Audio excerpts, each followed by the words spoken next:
Fiancé avoids job hunting, neglects house chores, and plays online games all day, leaving me exhausted and frustrated as the breadwinner. I'm 32 years old, and I'm engaged to my fiancé, who's 28. We've lived together for 2 years, although, before that, we were on and off for about half a decade. Lately, the frustration has been mounting, and honestly, it's been simmering for a year and a half now. There's a whole list of reasons, but it feels like everything is coming to a head right now. Here's what life looks like for me. I work a full-time job that barely covers both of our expenses, and it alone has us living paycheck to paycheck. My job is super demanding, the kind that leaves me exhausted to the bone by the time I walk through the door. When he moved from out of state to live with me, our deal was simple: he'd get at least a part-time job so we wouldn't be scraping by and could maybe even save a little. But now, after a year and a half, we have zero savings. He says he's been job hunting, and from what I've snooped around, it's technically true. But come on, 1.5 years and only a handful of interviews? Really? He's never held down a job longer than a year, and the only education he has is a high school equivalency. He's always back and forth about college and career paths. I've tried helping him brainstorm ideas, but honestly, he just tells me what he thinks I want to hear.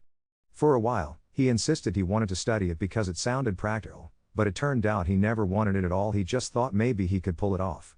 Even when he pretended to look up programs, he wasn't really trying. Eventually, I couldn't take it anymore. I sat him down and ranted, "You're not doing anything seriously. What is it that you actually want to do?" I gave him 2 weeks to really look up potential career paths and pick something he could genuinely see himself doing. After nudging him constantly, he landed on becoming a YouTuber. Not the most traditional choice, but hey, people make real money off it, and he even has friends in the field. I remember how people supported me in landing my dream job, so I figured I'd back him, too. We bought him a nice microphone, and the deal was, with this, he'd commit to the YouTube thing. I told him he wouldn't have to apply for jobs for 6 months so he could focus on building up the channel. But he barely made it a month before uploads became erratic and he started with the excuses again. I confronted him. Why isn't this happening? I never expected him to go viral overnight, just to consistently upload videos the kind that take barely any editing, since all he had to do was record, check the sound, and call it a day. After some digging, I found out he had a mental block, a remnant of emotional abuse from his childhood. I get that. I work with children who have experienced trauma and I study its effects. I'm not a stranger to childhood issues myself. So I did my best to be patient and understanding. But the weeks dragged on. He swore he still wanted to pursue YouTube, but nothing was getting done. For a while, he said he was researching by watching other creators, but even if I bought that, the research phase lasted way longer than reasonable. And when I pressed, it turned out nothing was actually happening. After months of talking to my therapist, way before all this even started, I came to terms with something. I could be okay with him not working, but only if he took on about 90% of the cleaning. Especially since he's home all day. He agreed. But nothing really changed. I kept coming home day after day to a messy house because he had a bad day. This went on for months. I tried everything, helping him with schedules, encouraging his mental health, even giving him workbooks to help him through things, but it was just more and more of the same. Right before Christmas, I decided I couldn't take it anymore. I took a vacation and scrubbed the entire place top to bottom with no help whatsoever because his foot hurt. There were still things he could have done without getting up, but nope, no support at all. So, when I went back to work, I asked him to put away the clean dishes, clean the microwave, and wipe the stovetop. When I got home, the microwave wasn't clean, some dishes were in the wrong places, the dish rack only half emptied, and the stove was only half wiped. And there he was, playing D&D online with his friends. Of course, I was mad, and he got defensive, but we managed to talk through it. He promised to do better again. We've had the conversation more times than I can count. In fairness, he started to improve over these last 9 months, and I wasn't always holding him completely accountable that first year. Still, I feel like I'm part mom, part therapist, and only a little bit his fiancé. I don't want to be that naggy sitcom wife, I just want to be his partner. I don't think I should have to repeatedly ask him to do basic chores or be the driving force keeping his life in motion. He has a serious tendency towards complacency. And frankly, I don't think he realizes how easy he has it. No kids, just a couple of cats, the freedom to game and chat online all day. Sure, I have my own emotional struggles, and he can be very supportive through them. I know I'm not always the easiest to live with, but I really don't think I'm asking for too much. He's got internet, food, a roof over his head, but he's never paid a bill or even picked up groceries. He doesn't drive, so he literally just sits at home all day. Without me, he has nothing here. He's not close with his family, he's across the country from where he grew up, and everyone he knows here is through me. He has no resources. Still, I wrestle with feeling guilty and obligated. Deep down, I know I shouldn't. I'm just so angry at his defensive attitude and the way he completely shuts down whenever I try to talk about this. I know, it's a trauma reaction, but still. I love him so much. But I'm getting so fed up. If you're reading this, thank you for hearing me out. Update 1. In January 2024, I was a 34-year-old woman, engaged to my then fiancé, Dominic, 30.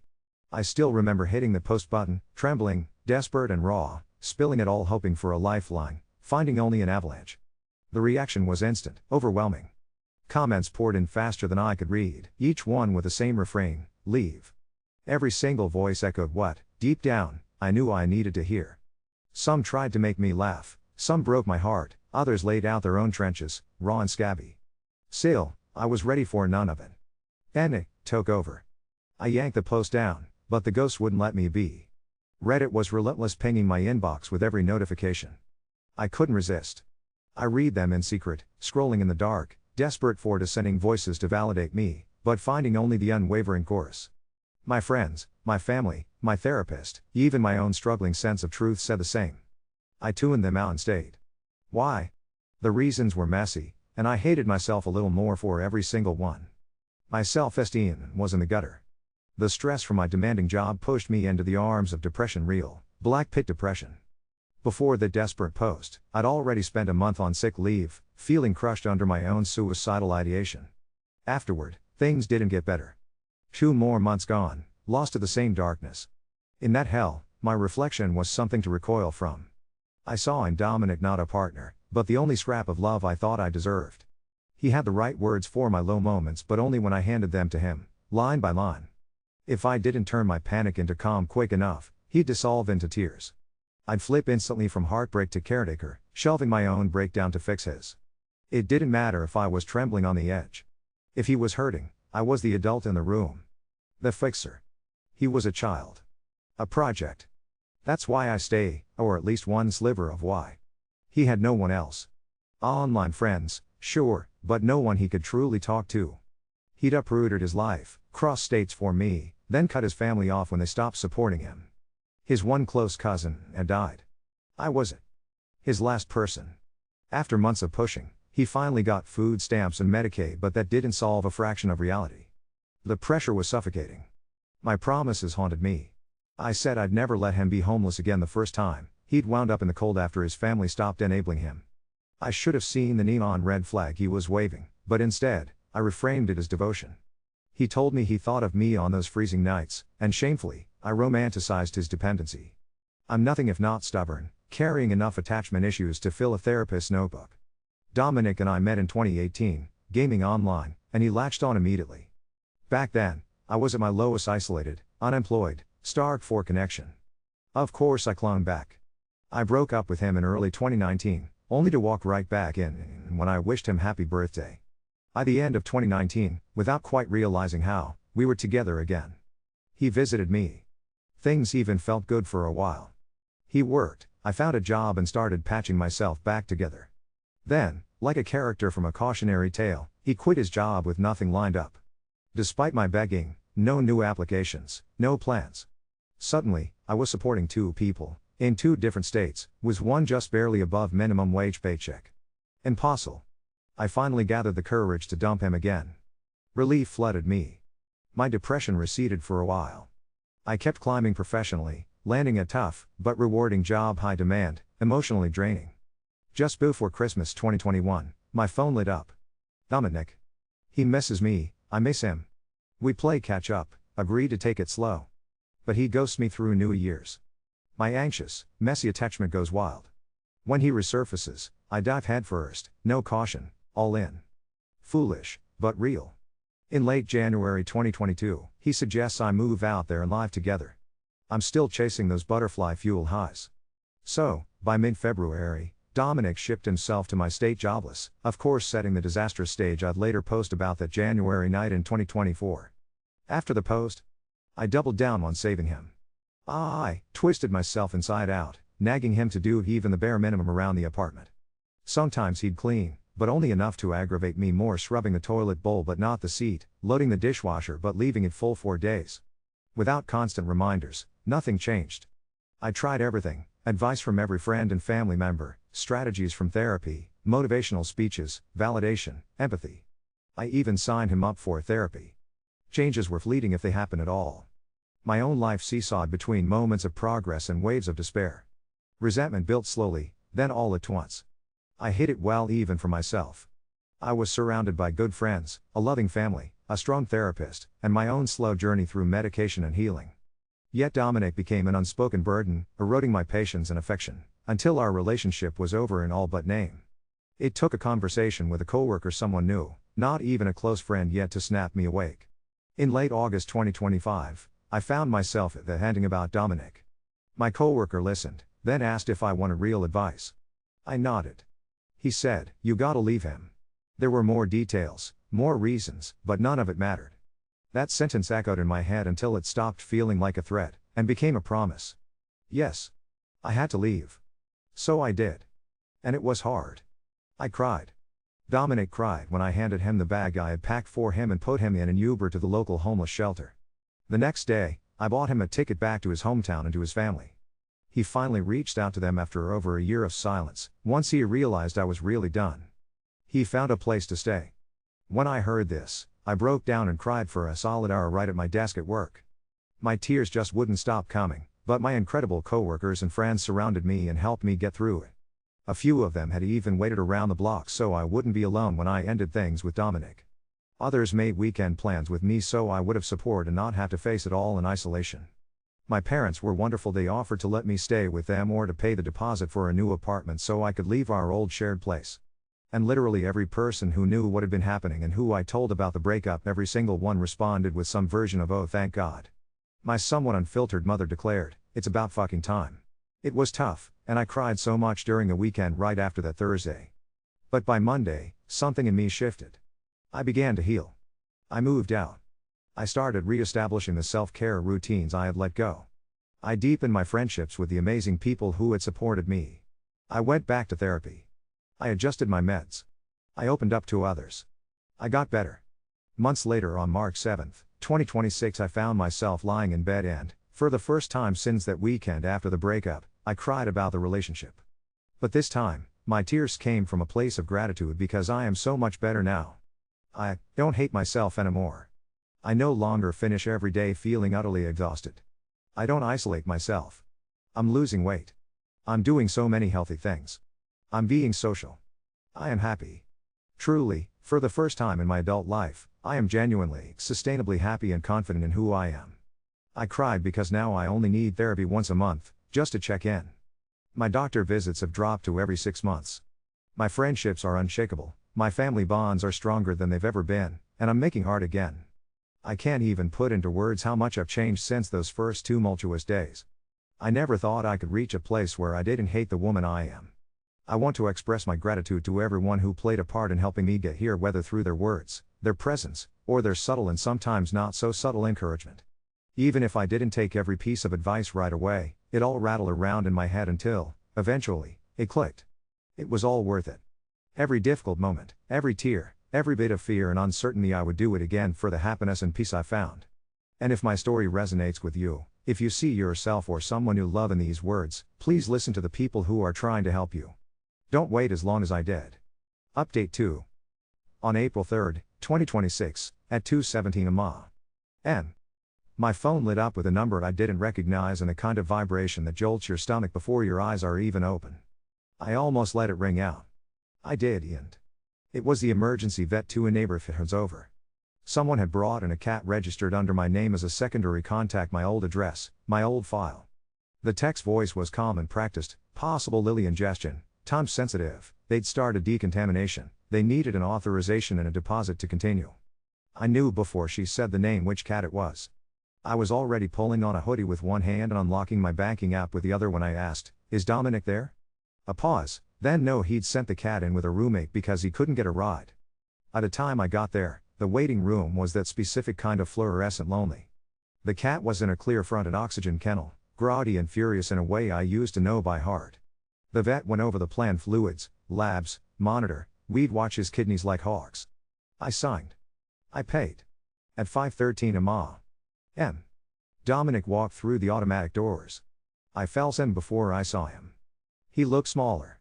He'd lost the soft weight he used to carry from a life of setting, and gained the sharpness that comes from standing over hot water for long hours. His hair was clean and flattened from a hairnet. There was a faint smell of fryer oil and cheap citrus hand soap on his jacket. He saw me, and something complicated shifted across his face: relief, shame, the old reflex to cry that he swallowed back down. I didn't know lilies were bad, he said, voice breaking at the end like it always used to when he reached for my tenderness. They were from a roommate's girlfriend. I nodded. They're deadly for cats. I kept my eyes on the plexiglass, on the cat's slow, irritated blinks. He's getting fluids. They caught it fast. He sank into the chair across from me like he was trying to make himself smaller than it. Got a dishwashing job, he said finally, words spilling out because silence between us used to eat him alive. Nights. At the diner on 6th. I sleep in the mornings. It would have landed like a confession once. It landed like trivia now. I said okay and meant it. The vet came out with lab results. The numbers were guarded but not catastrophic. We had a window. Dominic stared at the floor. When the tech asked who the primary owner was for billing, we both answered it at once. I looked at him. He looked at me. I said, "It's me."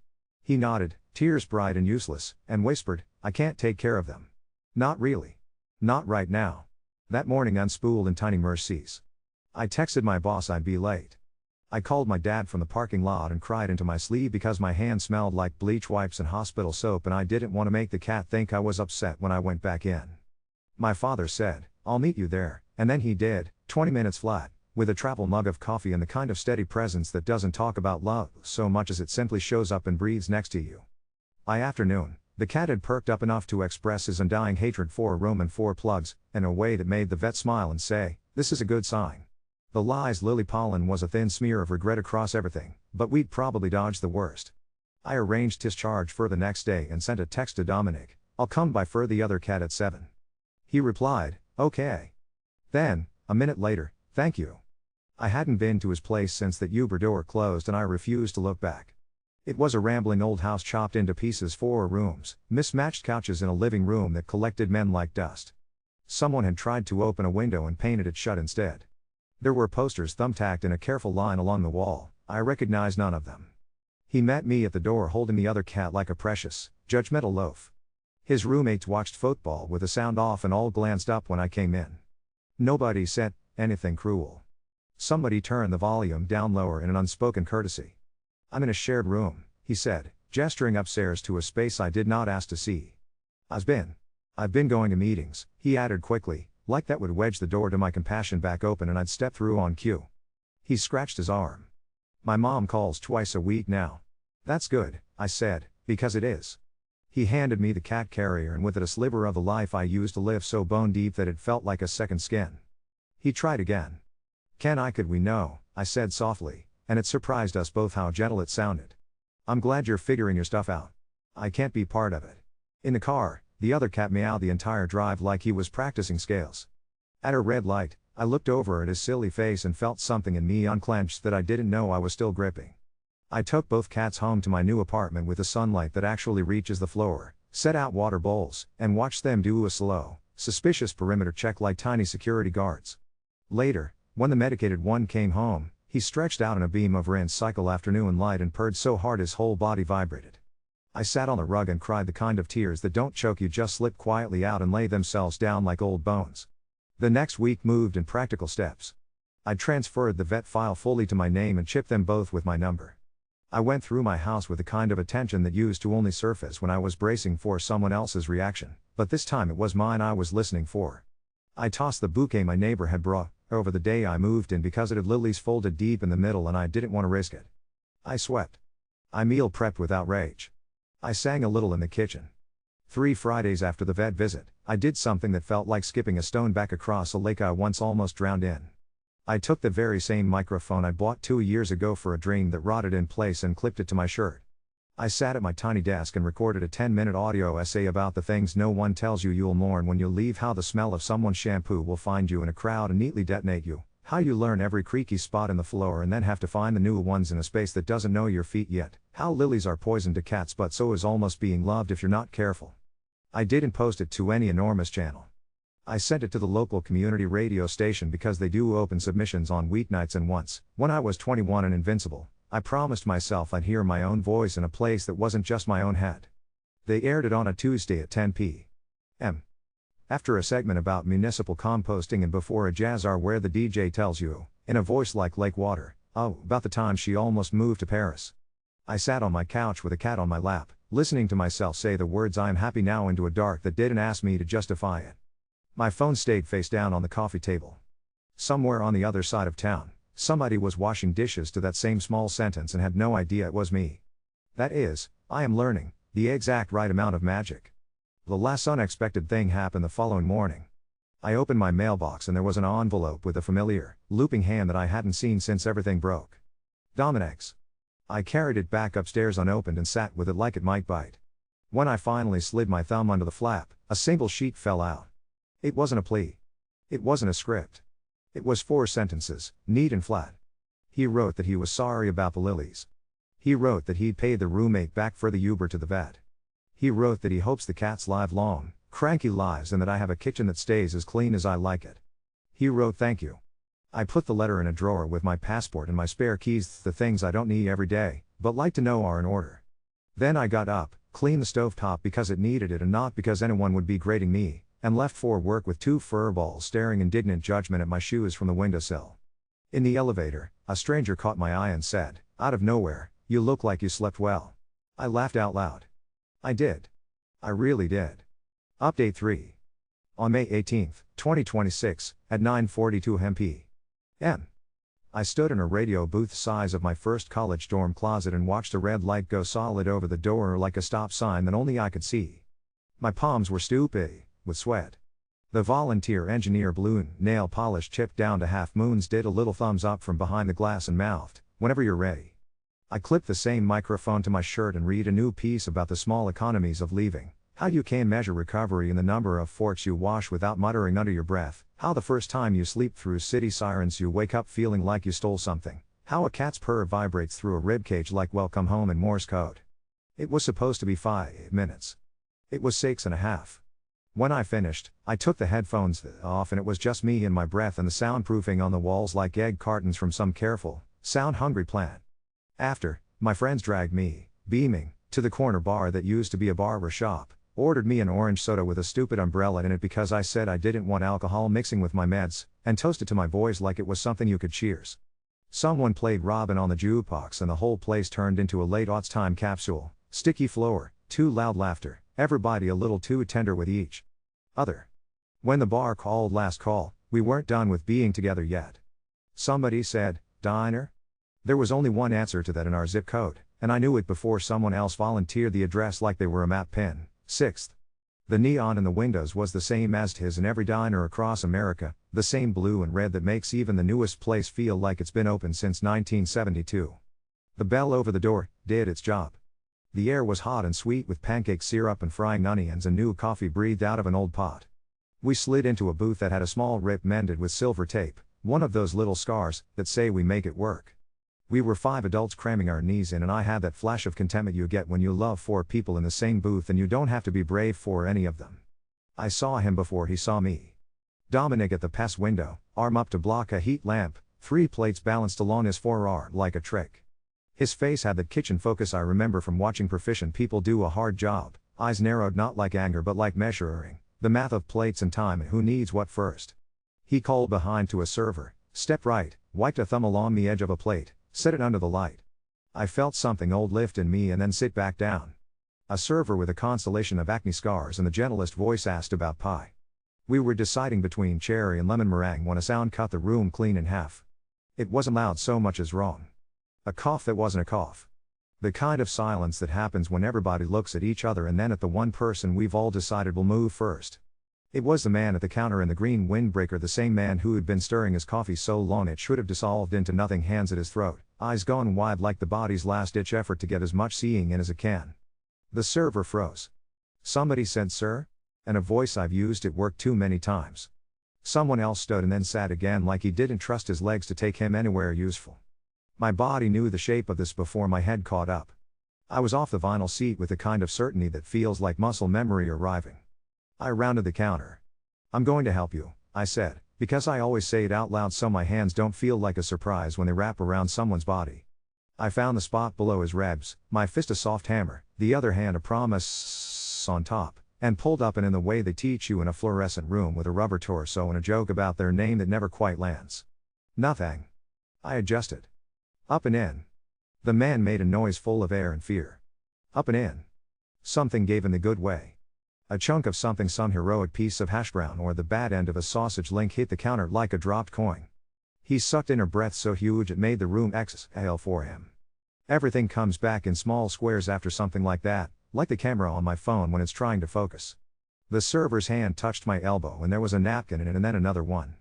The man in the windbreaker cried and then laughed, that embarrassing little laugh people do when they are reminding themselves they're not dead. Somebody clapped. Somebody else whistled. I said, you're okay, 6 times to make it true and then 7 just in case. The manager came out of nowhere and asked if he should call an ambulance. The man wheezed no. The manager said he was comping the man's meal, no argument. I took a step back and banged my hip on the pie case and started laughing because that's an unwritten rule, something will always bang your hip on the way back to normal. I looked up because I could feel the stare and because old habits are hard to bury when they used to keep you fed.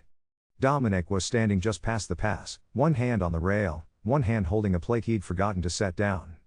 He had the exact expression I'd seen on the faces of kids who watch another kid hit her 100th day sober chip, half awe, half a grief that blew through him so fast it didn't even have time to collect. He blinked. I nodded like strangers do. He nodded back. There it was. We both went back to our jobs. At our table, the lemon meringue won in a landslide. Our server brought an extra slice because the kitchen had an ugly piece, which is diner for you, looked like a person people will hand good things to. I didn't ask if Dominic replated it to make it look ugly on purpose because weapons and kindness can take the same shape, fuse quaint, and I want to see him as a person who hands sweetness where he can now. He never came to the table. Good. Perfect. Right.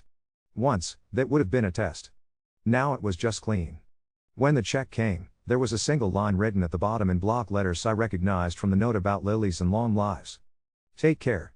I put a 20 in the book, folded the paper tight without looking down the counter, and hugged the server with a constellation of scars because I have decided I'm allowed to be exactly as tender with the world as the world is with me. I got home at 1:37 am. And both cats were in the window like 2 identical gargoyles judging the streetlights. They yelled at me for being out past my bedtime and then forgave me so loudly their forgiveness vibrated the wood floors. I sat on my own stupid, good kitchen floor and ate leftover lemon tart directly out of the clamshell and sent my dad a picture of the pie with the caption, "Guess who can still do the Heimlich," and he called me a show-off and promised to finally sign up for the first aid refresher he'd been talking about. I put the microphone back in its drawer without ceremony and I went to bed in clean sheets that smelled like the kind of laundry detergent that says it's scent as linen even though linen never really smells like anything. The next morning, I found an email from the station. They want a monthly 5 minutes.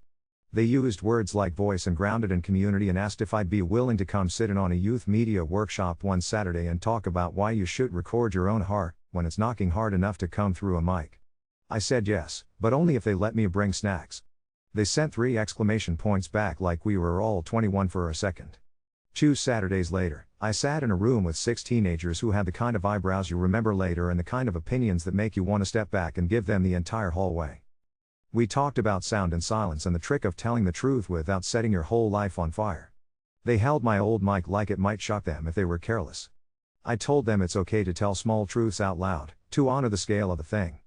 A girl with purple hair said into the mic, "I want to say my mom is trying and I am, too," and it came through the speakers so delicately that even the kid who hadn't looked up from his phone all morning looked up.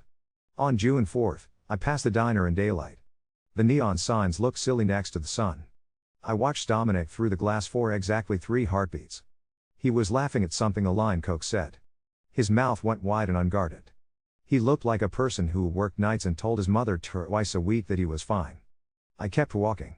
It felt the way I imagine it feels to put down a box you have carried for too long and realize the dents in your fingers are only temporary. I celebrated 2 months in my new place by buying a wooden spoon with a little carved whale at the handle because joy can be that absurd and that specific. I celebrated by going to the plant store and telling the clerk no lilies, ever, and watching him nod solemnly like we were making a blood pact. I celebrated by changing the air filter and feeling like the kind of adult I didn't think existed, the kind that handles the small things when they are still small. I celebrated by learning the creak in the hallway outside my bedroom and stepping around it without even thinking, not because I'm hiding but because I like knowing the map of where I live. The cats killed a fly in a coordinated attack that involved a chair becoming a ladder and a ceramic mug becoming history. I swept up the blue crescent moons and laughed until I had to sit down because it felt like a parable about knocking things over on the way to joy. I cleaned the stovetop because it needed it. I called my mother and listened to her talk about her tomatoes like they were grandkids. I went to work and sat with a kid who didn't have the words for grief yet and made him a list of every synonym I could think of and let him pick the ones that tasted true in his mouth. Last week, I opened my mailbox and there was a postcard from the radio station's PO box in my own handwriting because sometimes you are allowed to be corny for yourself. On the front is a picture of a lighthouse I have never seen and on the back I wrote, "You are building a life that does not require an apology. Keep going." I put it on the fridge with a magnet shaped like a radish and felt, for the first time I can remember, like I trusted not just the day I was standing in, but the one coming right after it. 2 nights ago, coming up the stairs with a bag of groceries that made my fingers ache in a good way, my neighbor, an older man who wears socks with sandals and whistles frankly terrible approximations of Beatles songs in the stairwell, held the door and said, "Heard you on the radio again. You made my wife cry, but in the helpful way." I said I was sorry and he waved me off with, "Don't be. Some of us needed our eyes washed. I am making new noise on purpose. I am sleeping through it. I am feeding what is mine to feed. I am done setting myself on fire to keep anyone else warm." The cats learned how to open the bathroom cabinet and steal Q-tips like pirates. I bought a child lock that looks ridiculous and works. The lemon meringue at 6th is better than the cherry. The bell over the door still works. So do I.